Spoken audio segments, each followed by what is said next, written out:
Welcome back to a new episode on the Crossbar channel. Today's episode, we're going to react to the Nations League. We had a big one today, Croatia against Netherlands. The Netherlands were playing at home, and it was a semi-final first match. And then tomorrow, there will be the second semi-final between Spain and Italy for a chance to play in the Nations League final. So, without wasting any more time, let's roll.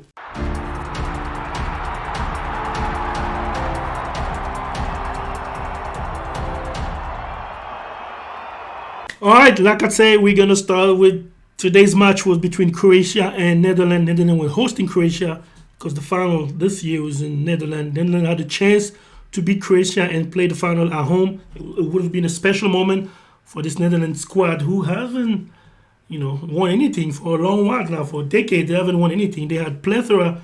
This is probably the only nation team with always have a golden generation, so to speak, but that really never won any gold.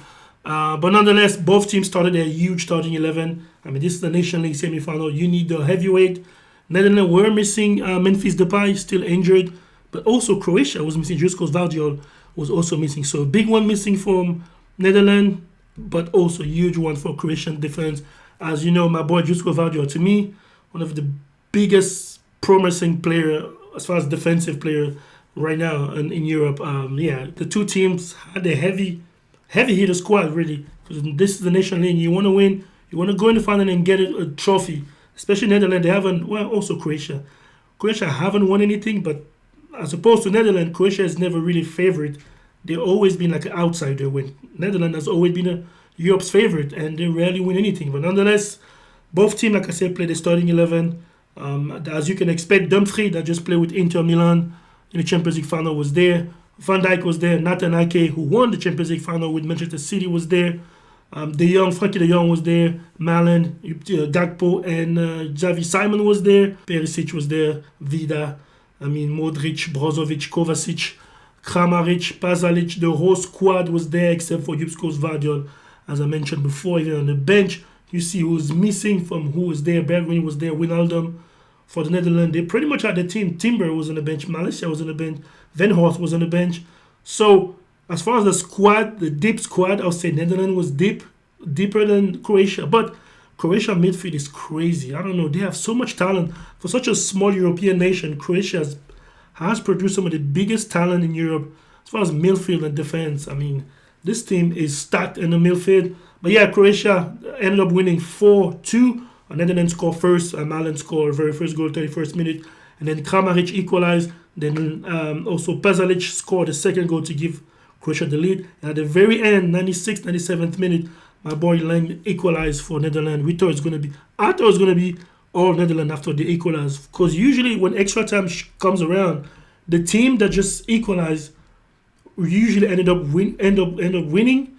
And I think it's because usually when the team is trying to hold the result, let's say Croatia today, whenever it was 2-1 and they were trying to hold the result, what teams usually do is they get away, they sub all their striking players and they bring more defensive players to hold the result. So usually when a team equalizes and you still have a 30 minutes to play, now you end up being like Croatia would have ended up having only defenders on the pitch because only defensive-minded player on the pitch because they were trying to hold that 2-1 lead. But Netherlands, on the other hand, will have a bunch of attacking players on the field, and usually it works for the team to have attacking players to score, but sometimes it also works to get beaten in counter-attack, which happened today with Croatia. The reason why now you have to play Frankie de Jong as central defender, because now you sub all your defenders to bring more attacking-minded because you wanted to equalize before the game was over.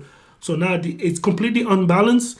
Croatia has a bunch of defensive team, a bunch of defensive top player, Netherlands a bunch of offensive top players. So if you're going to win that game, you need to play the game in Croatia's half of the pitch. Problem is, whenever they go on a counter-attack, now Netherlands has no really defender to defend.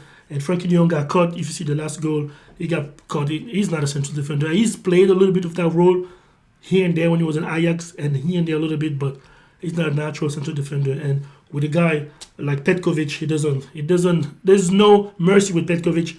And he, got Frankie de Jong exactly where he wanted to have him. And then he faked on left, and he went right, and he hit the goal, and it was 2-1. And then another goal came net, as you can expect. Netherlands pushing everybody forward. But Croatia, of course, in the counter-attack, Luka Modric got... It was a little lucky penalty, especially even the first penalty. It was but penalty given 4-2 was the result, and now the Netherlands are out. Not really out. They still have to play the third game.